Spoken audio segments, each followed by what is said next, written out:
बताओ सबसे पहले किसको बोला क्वेश्चन ढूंढने के लिए मैंने? ओहो कुछ भी बात चल रही है पढ़ाई के, रणवीर नहीं मुंह बंद रखो, पढ़ाई पे फोकस क्या करो। ला दे बेटा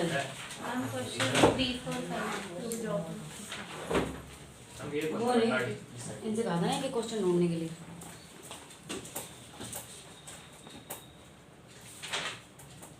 कौन सा वाला? The hypotenuse of right triangle is, देखिए राइट ट्राइंगल कैसे बनता है आपका, ये है आपका राइट ट्राइंगल, राइट। ये हाइपोटेन्यूज, इनमें से एक बेस एक परपेंडिकुलर, मान लीजिए ये बेस मान लेते हैं, ये परपेंडिकुलर और ये है आपका हाइपोटेन्यूज। हाइपोटेन्यूज आपका दिया हुआ है 3√10, ठीक, ध्यान दे दीजिए 3√10। If the smaller leg is triple and other leg is double, new hypotenuse will be. अभी देखिए वो ये कह रहे हैं, मैं एक और यहाँ पे ट्राइंगल बना रही हूँ ऐसे राइट एंगल ट्राइंगल। अब इसमें क्या कह रहे हैं, ये कह रहे हैं इफ द स्मॉलर, अब सबसे स्मॉलर हम बेस को मान लेते हैं और बिगर वाले को परपेंडिकुलर मान लेते हैं, हाइपोटेन्यूज तो सबसे बिगर है। If smaller leg is triple, अगर इसको हम ट्रिपल कर दें, मान लीजिए 3 भी कर देते हैं, या इसको आप x मान लो, इसको क्या मानोगे x, और इसको मान लेते हैं y, तो ये क्या हो जाएगा 3x। एंड बिगर को क्या कर रहे हैं, ये डबल 2x, तो नया हाइपोटेन्यूज क्या निकल के आ रहा है 2y, सॉरी 2y, तो ये क्या निकल के आ रहा है 9√5, ठीक है। अब इसे कहा है how long are legs of the triangle, तो आपको इसका वो बताना है x और y की वैल्यू क्या है। अब आपको पता है राइट एंगल ट्राइंगल में पाइथागोरस थ्योरम यूज होती है, राइट। तो आपका यहाँ पे हो गया x² + y² = 3 3 × 9 9 10 × 90, इक्वेशन 1 बन गई।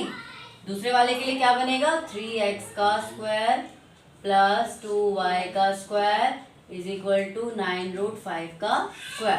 3x² हो गया 9x², 2y² हो गया 4y² = 9 9 × 81, 81 5 × 405, ये बन गया आपकी इक्वेशन 2। कॉमन कुछ निकल नहीं रहा, छोड़ दीजिए। इक्वेशन 1 को किससे इंटू कर देते हैं 9 से, और इक्वेशन 2 को किससे इंटू कर देते हैं 1 से। आपकी मर्जी है सब्स्टिट्यूट करो या एलिमिनेशन करो, बट मैं सजेस्ट करूंगी इसमें एलिमिनेशन करने के लिए, ठीक है। तो यहाँ पे आपका इसका ये बन जाएगा 9x² + 9y² = 810। Equation 3, equation 4 same रहेगी, 9x² 4y² = 405। अब इक्वेशन 3 माइनस इक्वेशन 4, इनको हम कर देंगे माइनस, ये कर दिया हमने माइनस, कैंसिल आउट। यहाँ हो जाएगा 5y² = 405, क्योंकि इसका डबल होता है, तो y² = 405/5 कट जाएगा, y² = 81, under root both the side करेंगे, y की वैल्यू आ जाएगी +-9, माइनस तो हम लेंगे नहीं, प्लस का इसमें लेंगे।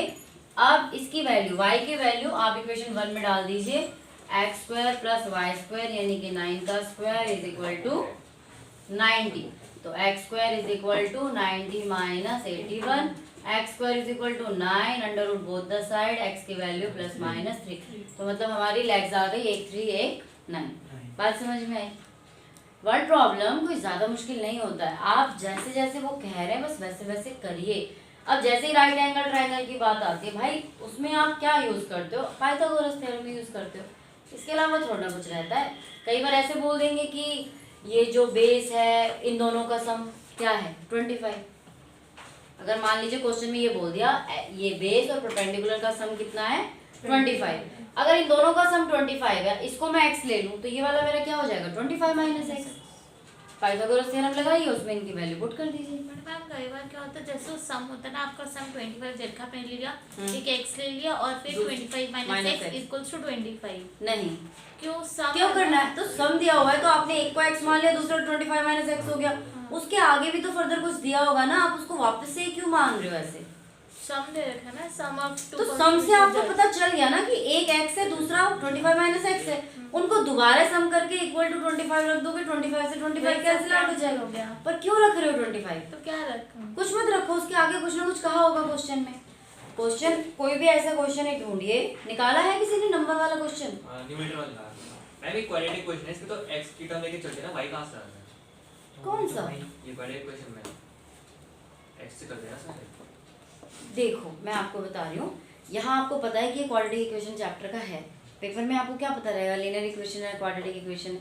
जैसे आपको समझ में आ रहा है आप वैसे करिए। जैसे कि क्वेश्चन आप ये जैसे बोल रही है सम ऑफ टू नंबर्स हमें दिया हुआ है, जब एक x है एक y है, 25 दिया हुआ है। आप इसको ऐसे भी लेके कर सकते हैं, उसके आगे कुछ ना कुछ और भी लिखा होगा, उनके स्क्वायर का सम या उनका ऐसा कुछ भी लिखा होगा, डबल ट्रिपल। लेकिन आप इसको अगर क्वाड्रेटिक इक्वेशन में करेंगे, एक x मानिए दूसरी वाली 25 है माइनस x मानिए, तो ये क्वाड्रेटिक इक्वेशन में हो जाएगा या लीनियर इक्वेशन टू वेरिएबल में, दोनों से ही आंसर सेम आएंगे। ठीक है, पेपर में आपसे कोई नहीं पूछ रहा कि आप इसको टू वेरिएबल से करो, कभी भी क्वेश्चन में ये स्पेसिफाई रहता है कि ये इस चैप्टर का है या do with linear equation in two variable, ऐसा कहीं भी क्वेश्चन में पेपर में जब आता है तो देखा है आप लोगों ने? नहीं देखा ना, नहीं होता है। आप जैसा आपको समझ में आ रहा है वैसा करिए, ठीक है, जैसा आपको समझ में आ रहा है वैसा करिए। निकालो क्वेश्चन, निकाल के इसी बुक में से निकालिए।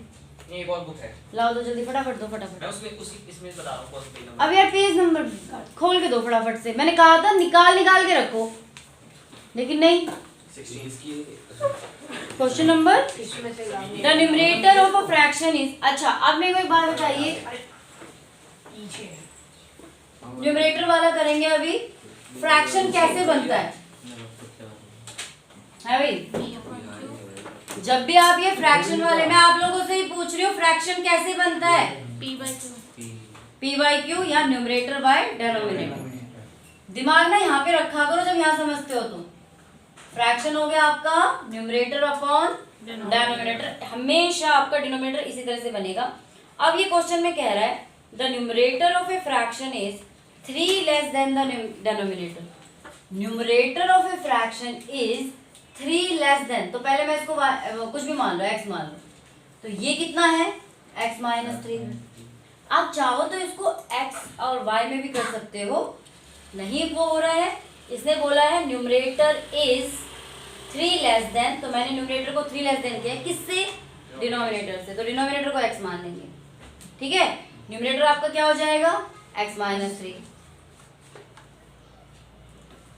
उसके बाद इन्होंने लिखा है if 2 is added to both the numerator and denominator, अगर न्यूमरेटर और डिनोमिनेटर में 2 ऐड किया जाए, then the sum of the new fraction and the original fraction is, तो न्यू फ्रैक्शन और ओरिजिनल फ्रैक्शन, ओरिजिनल फ्रैक्शन क्या था इसमें? ओरिजिनल था x minus 3 upon x, new क्या बन रही थी हमारी x माइनस 3 प्लस 2, यानी कि x minus 1 upon x plus 2। दोनों का सम किसके बराबर है? x minus 3 upon x plus x minus 1 upon x plus 2 is equal to 29/20। अब इसका आपको लेना है एलसीएम। एलसीएम आप इसका ऐसे लेंगे, मैंने आपको बता रखा है वेरिएबल में जब एलसीएम होता है आप उसको ब्रैकेट में लिख दीजिए और क्रॉस मल्टीप्लाई कर दीजिए, ज़्यादा सोचने की ज़रूरत ही नहीं है, आप उसको ब्रैकेट में लिखिए और क्रॉस मल्टीप्लिकेशन कर दीजिए। x प्लस 2 को x माइनस 3 से इंटू करेंगे, चाहिए तो पहले इसको ऐसे ब्रैकेट में लिख लो, plus x into x minus 1 29/20। अब इनको सॉल्व करेंगे, पहले इस x को इन दोनों से इंटू करेंगे, x को x से करा x स्क्वायर, x को 2 से करा 2x, इसको इससे करा minus 3x minus 6 plus x square minus x, इसको करेंगे x square plus 2x is equal to 29/20। अब क्या करिए, जो जो आपका मैच कर रहा है, x स्क्वायर मैच कर रहा है, 2x स्क्वायर 2x 3x और x, तो देखिए 3x और x क्या हो गया 4x, उसमें से जाएगा तो माइनस 2x और माइनस 6 यहाँ पे अकेला है, minus 6।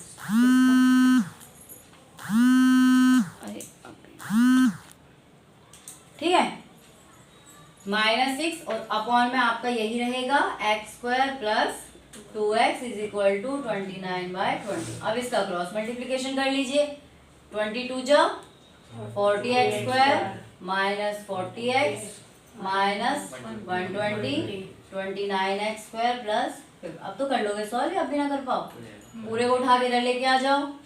40x² minus 40x minus 120 minus 29x² minus 50x equal to 0। 40x² में से ये जाएगा तो कितना बचेगा 11x²। ये दोनों प्लस हो जाएंगे तो माइनस 98x माइनस 120। अब इसका वो कर लेना, स्प्लिटिंग कर लेना। ना निकले तो फिर मेरे को बता देना कि नहीं निकला, ठीक है। और बताओ क्वेश्चन, तुम्हारा कोई डाउट नहीं है एपी और उसमें से कोई डाउट नहीं है? और बताओ कौन सा क्वेश्चन है? Question number 5। The difference of the square of two number is. चलो इसको करते हैं। उतारोगे फोटो खींच के देखो कैसे खींचते थे। हो गया, चलो। हमेशा जब भी कहो ना इस चीज के डाउट्स हैं, पेपर पे लिख के लेके लाओ डाउट्स को, क्वेश्चन को लिख के लेके आओ पूरा, जितने भी हैं 10 20 30 50 पूरे सॉल्व करवा लूंगी, उसके बाद आगे जाएंगे। समझ गए? तो लिख के लेके आया करो, ये नहीं कि पेज नंबर लिख लिया ढूंढते रहो, टाइम लगता है उसमें। The difference of the square of two number is. देखिए दो नंबर है और उनके स्क्वायर का डिफरेंस, नंबर एक्स वाई मान लीजिए आप, इनके स्क्वायर का डिफरेंस या डिफरेंस का स्क्वायर क्या है? डिफरेंस का स्क्वायर होगा ना। डिफरेंस का स्क्वायर, वही मैं कह रही थी, स्क्वायर का डिफरेंस या डिफरेंस का स्क्वायर। देखिए दोनों में फर्क है। x का माइनस y का। हाँ, अब इसने बोला है द डिफरेंस, डिफरेंस पहले आया तो पहले डिफरेंस करिए फिर स्क्वायर करिए। स्क्वायर पहले आएगा तो जो मैंने पहले लिखा था पहले स्क्वायर करिए फिर डिफरेंस करिए। शब्दों पे थोड़ा सा ध्यान देना है। The difference of the square of two number is 45। ये है हमारा 45। The square of the smaller number is, ये स्मॉलर नंबर है मान लीजिए। The square of the smaller number is का मतलब, देखिए जहां इज आए ना वही इक्वल टू लगाना है, हर क्वेश्चन में ऐसे ही होता है। The square of the smaller number, हमने स्मॉलर नंबर का स्क्वायर कर दिया, इज इक्वल टू लगा दिया 4 times the larger number. Larger number क्या है? 4 समझ गए? अब इसको मैं सॉल्व करूंगी पहले, तो ये आ जाएगा आपका x² plus y² minus 2xy, right? Yes. Okay, x² की वैल्यू क्या है? 4y। यहाँ रख देंगे 4y plus y² minus 2xy is equal to 45। बता सकते हैं कोई कैसे आगे सॉल्व करेंगे? मैम x स्क्वायर मतलब अगर अंडर रूट कर दे तो वो 2y, तो वो 2y अंडर रूट। तो यहाँ पे x की वैल्यू आ जाएगी, नहीं 2y नहीं आएगा, 2√y आ जाएगा। हाँ सॉरी वही। स्क्वायर नहीं बोला ना इन्होंने इसको स्क्वायर नहीं बोला। नहीं इन्होंने क्या, मैंने दिया है क्वेश्चन है। x स्क्वायर ही तो है ना। The difference of the square of two number is 45। The difference of the difference of the square, ये x² माइनस y² होना चाहिए था यार। क्वेश्चन गलत है। नहीं क्वेश्चन ठीक है, क्वेश्चन ठीक है, पहले ही सही जा रहे थे। The difference of the square, the difference of the square of two number, दो नंबर के स्क्वायर का डिफरेंस 45 है। x² 4y के बराबर है, इसको ऐसे नहीं ओपन करना है। x² 4y के बराबर है, 4y minus y² is equal to 45। 45 को इधर ले आओ तो minus y² plus 4y minus 45 is equal to 0। यहाँ माइनस आ रहा है, पहले माइनस को कॉमन बाहर निकाल लीजिए, तो y² माइनस 4y प्लस 45 आपको इजी पड़ जाएगा इसलिए कर लिया। अब 9 5 जब 45 स्प्लिटिंग द मिडल टर्म से करेंगे तब आएगा। पढ़ाई वैसे गलत। The difference of the square of two number, square of उसका मतलब स्क्वायर के नंबर का डिफरेंस। जो क्वेश्चन की आप बात कर रहे हो वो दूसरा वाला है, 44 वाला, जिसमें उसका ऐसे होल स्क्वायर करके निकालना, ठीक है। मैम पीछे भी तो मार्क कर रखा है ना पेन से। अ मैन हैज ओनली 20 पैसा। अच्छा ये अभी वाले टेस्ट तो उसमें दिया था, ये वाला तो ऐसे था, मैंने देखो चेक भी नहीं किया वाला, ठीक है। स्प्लिटिंग द मिडल टर्म कर लेना, इसकी भेज दूंगी मैं सारी फोटो, बैठी बैठी फोटो खींचते रहिए बाहर। चलो अगला क्वेश्चन ये है, अ मैन हैज ओनली, एक आदमी के पास 20 पैसे और 25 पैसे के कॉइन है। 20 पैसे के कॉइन को x मान लीजिए, 25 पैसे के कॉइन को y मान लीजिए। If he has 50 coins in all, total मिला के कितने कॉइन्स है उसके पास? 50 कॉइन है। तो अगर 20 पैसे वाले x हैं तो y किसके बराबर हो जाएगा? 50 माइनस x के, राइट? सब्स्टिट्यूशन मेथड हो जाता है ना आपका ऐसे। फिर से पूछा है and if he has 50 coins in all, अच्छा नंबर ऑफ कॉइन्स 50 हैं एंड टोटलिंग टू रुपीज 11 रुपये 25 पैसे, how many coins of each kind does he have? अच्छा टोटल नंबर ऑफ इतने हैं और टोटल मिला के उसके पास 11.25 रुपये हैं। अब हमने नंबर ऑफ कॉइन्स तो x मान लिया, नंबर ऑफ कॉइन्स y मान लिया, दोनों को टोटल करके हमारे पास 50 कॉइन है। लेकिन जब हम उनको इंटू करते हैं, मतलब 20 पैसे को अगर मैं रुपीस में कर दूं तो ये कितने रुपीस हो जाएंगे? 0.20 रुपीस और 0.25 रुपीस। अगर मैं इन दोनों को इंटू करूं, इसको इससे इंटू करूं, तो टोटल मिला के 0.20x 0.20x प्लस 0.20y मिला के कितना पैसा है? 11 रुपये 25 पैसे। मतलब 20 पैसे के जितने भी कॉइन है अगर मैं उसको x से इंटू कर दूं और 25 पैसे के जितने कॉइन है उसको y से इंटू कर दूं तो टोटल मिला के इतने रुपीस बनते हैं। अब हमें पता है ये जो y है वो किसके बराबर है? नंबर में 50 माइनस एक्स के, तो हम इसकी जगह सब्स्टिट्यूट कर देते हैं 0.20x plus 0.25 into 50 minus x is equal to 11.25। अब आप जब इसको सॉल्व करेंगे यहाँ से आपके पास x की वैल्यू आ जाएगी, वो नंबर ऑफ 20 पैसे कॉइन होएगा और इसमें पुट कर देना तो नंबर ऑफ 25 पैसे कॉइन आ जाएगा। ठीक है, देखिए जितने अगर आपके पास 5 रुपये 5 सिक्के हैं और नंबर में 5 है तो उसका जो टोटल रुपीस निकलेगा तो 5 इंटू 1 करके ही तो निकलेगा। तो नंबर ऑफ पैसे के हम इंटू ही तो करेंगे ना उसमें। ठीक है, इसके ले लो, आगे इसको सॉल्व करना हो गया। आगे इससे अगला 2 नंबर, चलो नंबर वाला भी क्वेश्चन मिल ही गया। अच्छा मैंने हर टाइप के क्वेश्चन दिए थे। A 2 number is such that the product of its digit is 24। देखिए 2 नंबर है हमारे पास x और y, वो इस तरह से हैं कि इनका प्रोडक्ट अगर मैं इनको इंटू करूं तो किसके बराबर है? वो 24। यही तो कहा है ना पहली लाइन में, द प्रोडक्ट ऑफ 2 की पेपर है तुम्हारा जो लास्ट दिया, जो कह रहे हो चेक करके नहीं दिया। The product of 2 digit it's digit is 24। Digit क्या बनेगी पता है आपको? 10x plus. हाँ जी, अगर मेरे पास 2 नंबर हैं x और y, अब ये है कि आप कोई सा एक 1s प्लेस मान लो, कोई सा एक 10s प्लेस मान लो, तो आपका वो बनता है 10y प्लस x। मैं इसको 1s प्लेस मान रही हूँ, इसको पता चला है कैसे बनाया ये? बाबा आपने उल्टा नहीं लिख दिया। ये 1s प्लेस, अच्छा सॉरी उल्टा लिख दिया। हाँ ये 10s प्लेस कर रहा है, ये 1s प्लेस। हाँ अब बताओ डिजिट कैसे बनी, सबको पता चला या नहीं चला? अभी मैं पूछ रही हूँ, पता चल गया सबको? तो स्पेशली पूछना पड़ेगा, मैं सबसे पूछ रही हूँ, उसमें जवाब दे दो कि नहीं पता चला। कभी मैंने वो बचपन की बात भी बताई थी तुम्हें, बचपन में आप लोग वो करते थे ना एक्सपेंडेड फॉर्म। मैम कैसे सिखाती थी कि जो 10s प्लेस वाला होगा कैसे करती थी? 10 into 10s place digit plus 1s place, ऐसे कराती थी या किया ही नहीं कभी? अरे 26 कैसे बनेगा? 20 प्लस 10 इंटू 2 इंटू 10, हाँ 2 इंटू 10 प्लस 6 इंटू 1, ऐसे करवाती थी ना। तो ये हमने इसमें एक्स वाई आ गया बस, वहाँ पे आपका 26 बनता ही ऐसे था। 20 प्लस 6 प्लेस वैल्यू सीखी थी ना, वही तो है ये। तो 10 प्लस को 10 से इंटू करते हैं, 100 प्लेस को 100 से इंटू करते हैं, 1000 प्लेस को 1000 से। अगर मेरे को कोई कहेगा 100 प्लेस वाली डिजिट बनाओ, तो 100 में मान लो मैं एक और एक्स वाई जेड ले लूँ। अब मैंने 100 प्लेस को क्या ले लिया? जेड। तो मेरा कैसे बनेगा? 100 Z plus 10y plus x, ऐसे बनेगी मेरी डिजिट। बस ये है कि 3 वाली अभी आपने सीखी नहीं है ना, लेकिन वो ऐसे बनेगी। बात समझ में आई? तो 10y प्लस एक्स इसी तरह से बना है, तो वो डिजिट होगी, प्रोडक्ट ऑफ डिजिट होगा।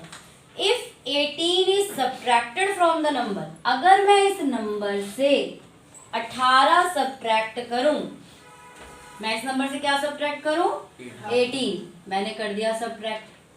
ठीक है, the digit interchange their place, ये जो डिजिट है अपनी प्लेस को चेंज कर देते हैं। On interchanging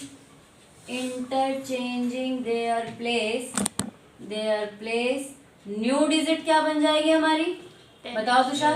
ma'am 10x plus 10x plus y, तो ये क्या बन गया 10x प्लस वाई। ओके, आपको यहाँ पता है x into y is equal to 24 है, पता है ना।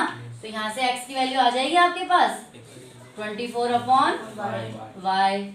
x की वैल्यू यहाँ पे रिप्लेस कर दो, 10y plus 24 upon y minus 18, इधर ही ले आओ सब कुछ, 10 into 24 upon y minus y is equal to 0। Now LCM लेके सॉल्व कर लो। एलसीएम क्या आएगा इसका, y, सबके अपॉन में 1 लगा दो, इसको इंटू कर लो, 240 हो जाएगा ये। हाँ, तो यहाँ लिख देंगे 240 और इसके अपॉन में 1, y से इंटू हो जाएगा 10y square plus 24 minus 18y minus 24 240 minus y square is equal to 0। y तो कट के 0 खत्म, y तो जाके इंटू हो जाएगा 0 खत्म। 10y स्क्वायर में से y स्क्वायर के क्या आ जाएगा 9y स्क्वायर, 18y ऐसे ही रहेगा, इसमें से माइनस कर देंगे तो क्या आ जाएगा 216, 9 दूनी 9 कॉमन ले लो। मैंने देखो ये सबसे पहले सिखाया था, और यहाँ x कैसे आ गया y, मैंने आपको सिखाया था इनमें ना कॉमन ले लिया करो अगर निकलता है तो। यहाँ से 9 कॉमन निकल रहा है तो y square minus 2y minus 9 दूनी 18 9 चौक 36 इज इक्वल टू 0। 9 खत्म हो जाएगा उधर जाके अपॉन में, इसका आप स्प्लिटिंग का मिनटर्म कर लेंगे, आपका निकल जाएगा। समझ गए। देखो क्वेश्चन कोई ऐसा मुश्किल नहीं है, जैसा वो बोलते जा रहे हैं बस वैसे करते जाओ, और कुछ नहीं है इसमें। अब तो कह रही हूँ मैं किसी टाइप का क्वेश्चन आ जाए, अपस्ट्रीम डाउनस्ट्रीम आ जाए, अपस्ट्रीम डाउनस्ट्रीम की वीडियो बना रखी है, कहोगे तो मैं ही उसको मैं भेज दूंगी। अभी क्वाड्रेटिक इक्वेशन की 3-4 वीडियो है, मैं ग्रुप पे भेज दूंगी। इसके साथ आज की वीडियो के साथ आज वाले में ये हो गया, पहले जितने पेपर बनाए हुए हैं आपके वो सब भी निकाल लेना बाहर, उनका भी एक बार रिवीजन कर लेना, चाहे वो एपी का है, चाहे वो स्टैट्स का है, चाहे वो किसी का भी। समझ गए। कल आपका पेपर है, आज ही दोगे, बंद कर दो।